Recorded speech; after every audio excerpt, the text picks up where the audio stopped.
we have learned what division is.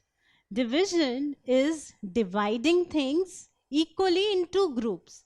We also know that division is exactly the opposite of multiplication. So we need to know multiplication tables very well to perform division. Now we know that in order to find 27 divided by 3, I need to refer to the table of 3. So where does 27 come in the table of 3? Or if I want to go from 3 to 27, what do I need to multiply it with? Or how many times does 3 go into 27? So 3 into 9 is 27, or 9 times 3 is 27. So the answer is 9. Now this is quite simple if we know the multiplication table. But what about this? What is 96 divided by 4? We know that in the multiplication table of 4, the last line is 4 into 10 is 40. So we have numbers only till 40 in the multiplication table of 4. Whereas this is 96. It is a much bigger number. So how many times does 4 go into 96? Or what do I need to multiply 4 with to find 96? How do I find this? So how do we perform bigger divisions or divisions with bigger numbers which are not there in the table? Well, there is another method called the long division method. So we use the long division method for performing such divisions. So firstly, I need to write the numbers like this. So 96 is to be divided by 4. So I write it like this. Now I need to take one digit at a time. So first I take 9. Now it is as if I am dividing 9 by 4. So how many times does 4 go into 9? So 9 divided by 4. How many times does 4 go into 9? If you see, you'll find that 9 is not there in the table of 4. 4 into 2 is 8, whereas 4 into 3 is 12. So there is no 9. The best we can have is 8. 12 is bigger than 9. So 4 will not go 3 times, but 4 will go 2 times. So in order to find how many times does 4 go into 9, I take this. That is, I consider the lesser number, the number less than 9 and not the number greater than 9. Now there is one more number less than 9 in the table of 1. That is 4 into 1, 4. But again that is 2 less.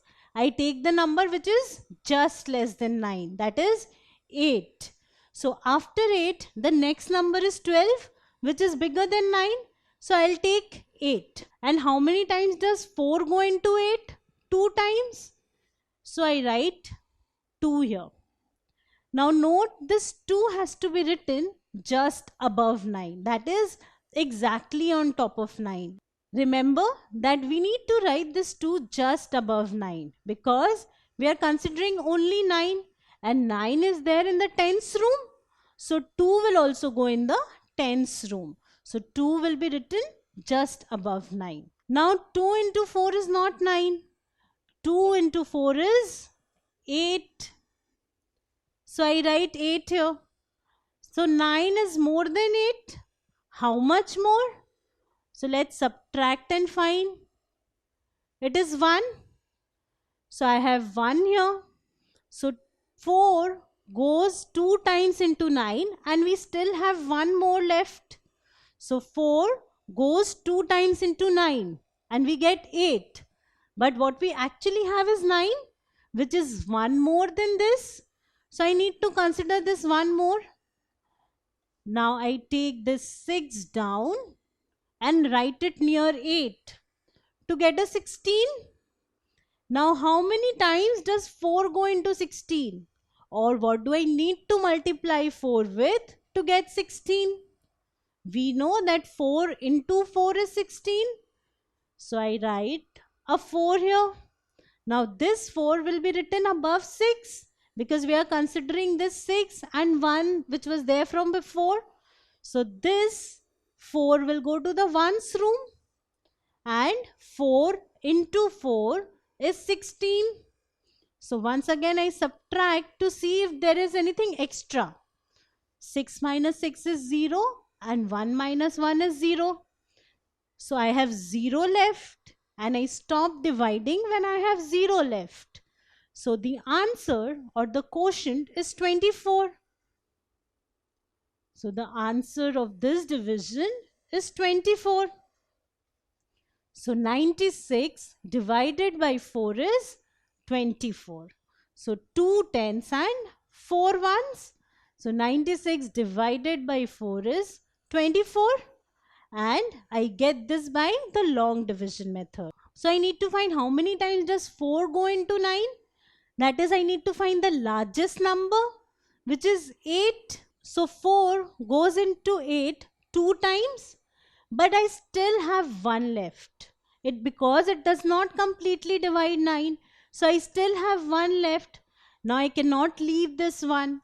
So I need to include it with 6 to get a 16. And now, how many times does 4 go into 16? 4 times. So 4 into 4 is 16. And I have 0 left. So I stop when I get zeros here.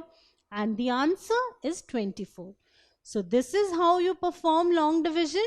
It might seem a bit complicated at first, but when you practice it, you'll surely get it all correct. So let's perform this one by long division method. I have 36 divided by 3. I know 36 does not go into the table of 3. We have till 30. 30. So what is 36 divided by 3? So step 1 is to consider the first digit, which is 3. How many times does 3 go into 3? Or 3 multiplied by what is 3? 1. I know 3 into 1 is 3. Now I need to see if there is anything extra or is it completely dividing. So 1 into 3 is 3, and I subtract it to get a 0. So there is nothing extra. Now I bring this 6 here. How do I get 6 from 3? By multiplying 2. So I write 2 just above 6, and 2 into 3 is 6. So I subtract it to get a 0. And since I've got a 0, there are no more numbers here. I stop my division here. And I have got the answer. So the answer is 12, which is the quotient of this division. It is the quotient of this division, which is 12. You can also cross verify it. So whenever you have a division, you can cross check your answer. Simply multiply 3 with 12, you should get 36. So multiply 3 with 12 and check, you will actually get 36. Now let us perform this division. What is 585 divided by 5? Now we have a 3-digit number divided by a 1-digit number. How do we do this? It's very simple. We follow the same steps. So first, I consider the first digit, which is 5. 5 into what is 5? Or how many times does 5 go into 5? Just one time. So I write 1 above 5. Now 1 into 5 is 5. So I subtract to get a 0. Now I need to bring this 8 down. I have 0, 8, which means only 8. Now how many times does 5 go into 8? Do we have 8 in the table of 5? No.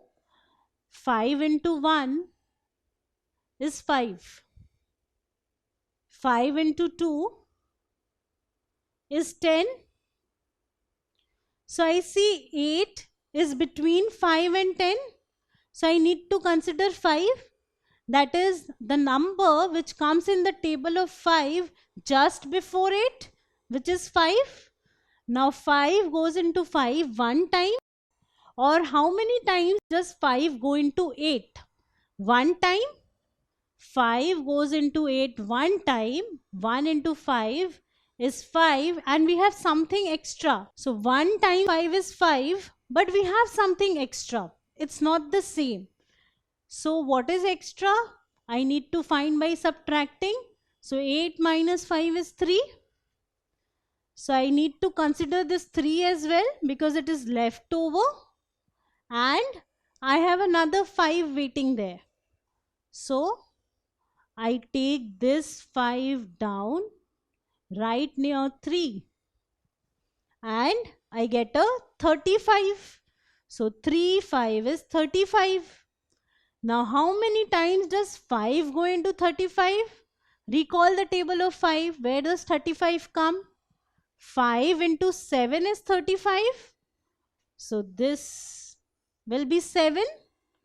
So I have a 35 here. 7 into 5 is 35. Now I subtracted to get a 0, 0. So I have nothing left over. And I have completely divided this number by this number. So the quotient is 117. So when you divide 585 by 5, you get 117 as the answer or the quotient. And how have we done it? By taking one digit at a time and by seeing how many times does each digit go into 5. Now what is 798 divided by 7? So can you try out on your own? So once again we take one digit at a time. So first I consider this 7. How many times does 7 go into 7? One time. And I multiply this by this. So I always multiply this by this. 1 into 7 and write it here. And see if I have anything extra by subtracting. So 7 minus 7 is 0. Now I take this 9 down.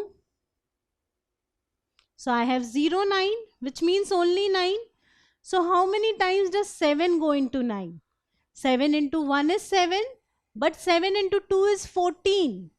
So I cannot have a greater number than 9 here. I need to have a lesser number. So I'll go by 1 time, and 1 into 7 is 7. So I subtract it here. 9 minus 7 is 2. Now I am left with this 2 and an 8 which comes down. I get a 28. So how many times does 7 go into 28? 7 into 4 is 28. So I write a 4 above 8, and 4 into 7 is 28. So I subtract it to get 0. So I have got 0, hence my division is complete, and the answer is 114.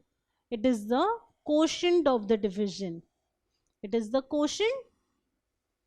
And how can you cross check it? So you can again multiply 7 with 114 and you will see that you get the answer as 798. So this is how you can divide large numbers, that is even a 3-digit number, by a 1-digit number using the long division method. So practice it very thoroughly till you can get them all correct. If you like this video, then subscribe to our channel. You can also register for free at deltastep.com to get all the learning resources as per CBSE, ICSE, IB, Cambridge or any other curriculum. Over 5,000 amazing lectures on maths, science, English and social science. Our unique interactive video technology keeps you engaged, and our iDictionary feature allows you to quickly revise any concept. Master each topic at your own pace with our adaptive practice technology and 1 million plus questions. Get instant answers and detailed solutions.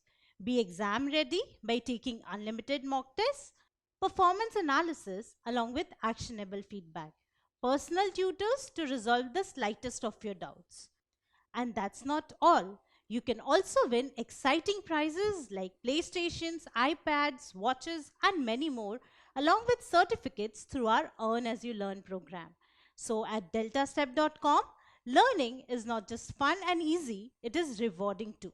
So register for free now.